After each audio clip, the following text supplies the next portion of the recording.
ఓటుకు నోటు కేసులో ముఖ్యమంత్రి చంద్రబాబు ప్రమేయంపై దర్యాప్తు జరపాలన్న ఏసీబీ కోర్టు ఉత్తర్వులను ఉన్నత న్యాయస్థానం కొట్టివేసింది. ఏసీబీ కోర్టు తీర్పు వల్ల ఒకే కేసులో మరో ఎఫ్ఐఆర్ నమోదు చేసే పరిస్థితి ఏర్పడిందని, ఇది చట్టపరంగా సాధ్యం కాదని స్పష్టం చేసింది.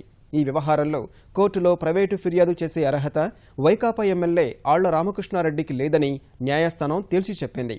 ఉండవల్లి అరుణ్ కుమార్ వాదనలను తోసిపుచ్చిన హైకోర్టు ఆయన వేసిన ఇంప్లీట్ పిటిషన్ను కొట్టివేసింది. ఓటుకు నోటు అభియోగంతో నమోదైన కేసులో ముఖ్యమంత్రి చంద్రబాబుకు ఊరట లభించింది. ఈ కేసులో ఉన్నత న్యాయస్థానంలో విచారణ జరిగింది. ఏసీబీ కోర్టు ఉత్తర్వుల్లో హేతుబద్ధత లేదన్న చంద్రబాబు తరపు న్యాయవాది వాదనలతో హైకోర్టు ఏకీభవించింది.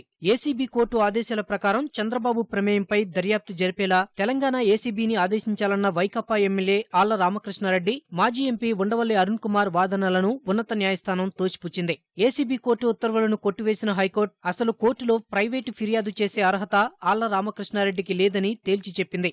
ఏసీబీ కోర్టు ఉత్తర్వులను కొట్టివేయాలంటూ చంద్రబాబు గతంలోనే హైకోర్టులో క్వాష్ పిటిషన్ దాఖలు చేశారు. ఏసీబీ కోర్టు ఉత్తర్వులను నిలిపివేస్తూ అప్పట్లో మధ్యంతర ఉత్తర్వులు ఇచ్చిన హైకోర్టు ఈ కేసులో పూర్తిస్థాయి వాదనలు వింది. రాష్ట్ర ప్రయోజనాలతో ముడిపడి ఉన్నందున తన వాదనలను వినాలని మాజీ ఎంపీ ఉండవల్లి అరుణ్ కుమార్ ఇంప్లీడ్ అయ్యారు. చంద్రబాబు, ఆళ్ల రామకృష్ణారెడ్డి, ఉండవల్లి అరుణ్ కుమార్ తెలంగాణ ఏసీబీ వాదనలను విన్న ఉన్నత న్యాయస్థానం తీర్పు వెల్లడించింది. కేసుతో ఎలాంటి సంబంధం లేని ఆళ్ల రామకృష్ణారెడ్డికి ఏసీబీ కోర్టులో ప్రైవేటు ఫిర్యాదు చేసే అర్హత లేదన్న చంద్రబాబు తరపు న్యాయవాది వాదనతో హైకోర్టు ఏకీభవించింది.